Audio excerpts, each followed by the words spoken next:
So আজি বুজিবলৈ লৈছোঁ নেৰেশ্যন। সো নেৰেশ্যন মানে আমি সকলোৱে জানো উক্তি। So narration means reporting what someone said.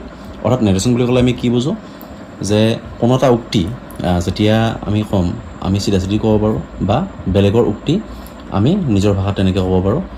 It is of two types. ইয়াৰ দুটা প্ৰকাৰ আছে। First one is direct narration. We quote the exact words spoken by someone and use quotation marks. মানে ডাইৰেক্ট নেৰেশ্যন কাক বোলে য'ত নেকি মানে কি হয় we quote the exact words, অৰ্থাৎ কোনো এজন স্পীকাৰে যিখিনি কথা কৈছে যদি আমি সেই হিচাপে যদি আমি হুবহু যদি আমি তুলি দিওঁ সেইটোক ডাইৰেক্ট নেৰেশ্যন বুলি কয়। আৰু ইয়াতে কি থাকে কোটেশ্যন মাৰ্কছ, অৰ্থাৎ ঊৰ্ধকমা থাকে। ষ্ট্ৰাকচাৰটো দেখাই দিছোঁ ইয়াতে। Subject plus reporting verb plus spoken sentence. তো আমি যদি এক্সাম্পল চাওঁ তেতিয়াহ'লে হি ছেইড আই এম টায়াৰ্ড। এইটো কি হয়, এইটো ডাইৰেক্ট নেৰেশ্যন হয়। কাৰণ কিয় ইয়াতে কি কৰা হৈছে, যিটো স্পীকাৰজনে যিটো কৈছে আই এম টায়াৰ্ড এইখিনি মানে হুবহু ইয়াতে দি দিয়া হৈছে। তো ইয়াতে দুটা পাৰ্ট আছে, he said I'm tired. So' এইখিনিক কয় ৰিপৰ্টিং ক্ল'জ আৰু এইখিনিক কয় ৰিপৰ্টেড ক্ল'জ।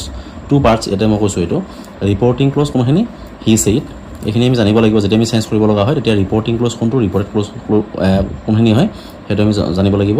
চ' হি ছেইড ৰিপৰ্টিং ক্ল'জ, আৰু ৰিপৰ্টেড ক্ল'জ কোনখিনি আই এম টায়াৰ্ড। অৰ্থাৎ ইনভাৰ্টেড কমাৰ ভিতৰত যিখিনি থাকে বা কোটেশ্যন মাৰ্কৰ ভিতৰত যিখিনি থাকে সেইখিনি কি বুলি কয়, ৰিপৰ্টেড ক্ল'জ বুলি কয়। তো ইনডাইৰেক্ট নেৰেশ্যন। চ' যেতিয়া আমি ডাইৰেক্টক ইনডাইৰেক্ট কৰিম তো কেনেকুৱা ষ্ট্ৰাকচাৰটো, we report the idea of what was said. অৰ্থাৎ কি হয়, স্পীকাৰে কোৱা কথাখিনি আমি নিজৰ হিচাপত আমি সেইখিনি কি কৰোঁ, আমি কওঁ নো কোটেশ্যন মাৰ্কছ। ইয়াতে কি হয় ডাইৰেক্ট নেৰেশ্যনত কোটেশ্যন মাৰ্ক থাকে বা ঊৰ্ধকমা থাকে, ইয়াতে কিন্তু কোনো ধৰণৰ কোটেশ্যন নাথাকে। আৰু ইয়াতে কিছুমান আমি চেঞ্জ কৰিব লগা হয় যেতিয়া আমি ডাইৰেক্টৰ পৰা ইনডাইৰেক্ট কৰিম। Tense, pronouns and time words May change. এইবিলাক বাক্য হিচাপে মানে কি হ'ব পাৰে, টেন্স সলনি হ'ব পাৰে, প্ৰনাউন্স সলনি হ'ব পাৰে, আৰু টাইম ৱৰ্ড যিবিলাক থাকে সেইবিলাক চেঞ্জ হ'ব পাৰে। তাৰ লিষ্ট দিয়া যাব বাৰু।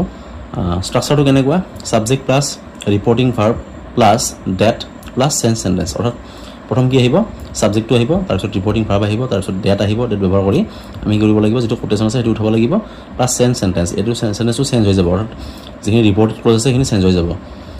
কেনেকৈ চেঞ্জ হ'ব পিছৰ পৰ্যায়ত দেখুওৱা হ'ব।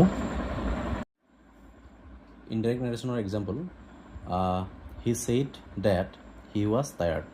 চ' ইয়াতে ৰিপৰ্টিং ক্ল'জটো ছেইম আছে, হি ছেইড যিটো এছাৰ্টিভ চেণ্টেন্স হয়। চ' নেক্সট ডেট অনা হৈছে ইয়াতে, তাৰপিছত ছাবজেক্টটো চেঞ্জ হৈ কিনে হি হৈছে, ৱাজ টায়াৰ্ড এইটো কাৰেছপণ্ডিং পাৰ্চেঞ্চ কৰা হৈছে। চ' মানে কি ইয়াক কাৰেছপণ্ডিং পাৰ্চেঞ্চ কেনেকৈ কৰিব লাগে বা বাকী যিখিনি কথা আমি পিছৰ ভিডিঅ'ত দিম।